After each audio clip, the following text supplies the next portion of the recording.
Alright, replacing wheel studs. 2003 Dodge Dakota. Tons of rust inside your hub here. Those holes are splined. I don't know if you can really see it that well. I don't know if the camera will pick it up, but these are splined. The fronts and backs are different. The fronts are kind of shaved off on the one side, so you can get them in here. You kind of have to play with it. It just clears right there. And I just kind of set them up in there. And you take an oversized nut, slip over it. And I take a big thick washer, slip over that. And I take a factory lug nut, kind of slipped out of there.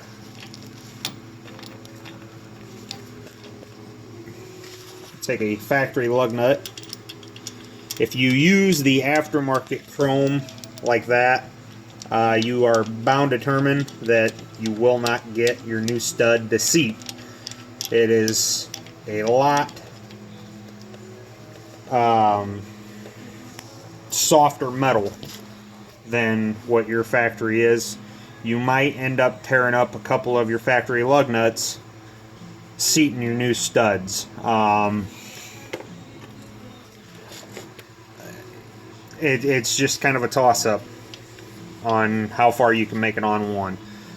I personally just recommend grabbing a couple of the factory lug nuts. This particular truck has aftermarket lug nuts, aftermarket wheels, as these are 1/2 by 20 studs. So once you get this far, I just use a chisel or a punch, if I can do this one-handed, and I just kind of get it placed underneath there to where when you put pressure on it. Some people might not recommend this. I don't think it hurts the holes any. I've never had a problem with them. Another thing I can say is do not try and use an impact. There's a whole lot of banging going on with an impact, and it might not seat correctly, and you'll end up just tearing it up. So don't use an impact, just use a breaker bar or a ratchet. A breaker bar is a little bit easier because you've got a little bit more leverage. So, but once you get it on here, go ahead and just tighten her up, and that'll seat up against it. I'll take a little break here. Okay, I think I got the camera situated to where you should be able to see what I'm doing here.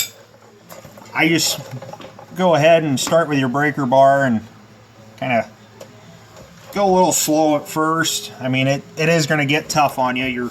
You're seating them. I did put these wheel studs in the freezer overnight. It helps shrink them.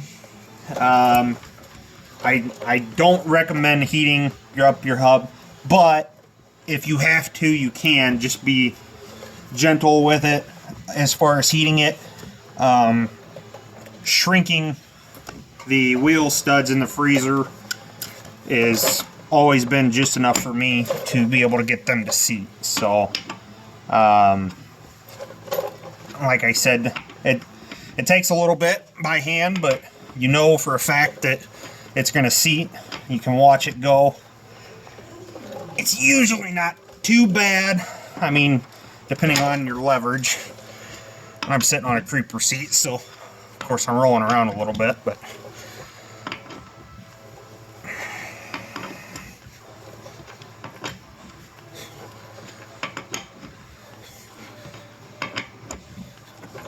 this is probably a little boring part here for you guys, but also taking these out, don't try and use an air hammer.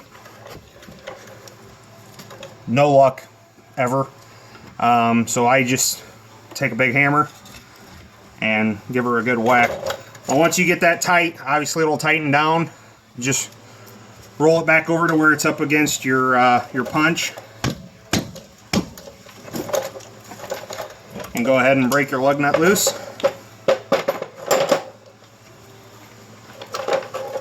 Oh, not quite.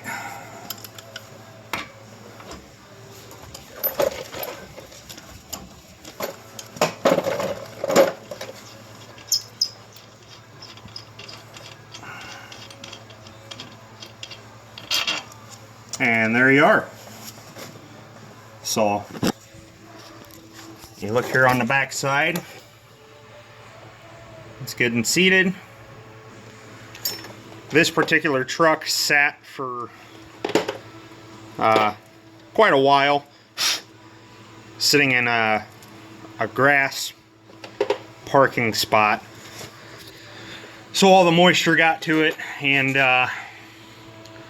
everything rusted up real good. I mean, obviously your wheel studs, you're gonna have issues with those rusting in, but the brake system was awful, so I'm going ahead and going through all that. So alrighty, thank you for watching.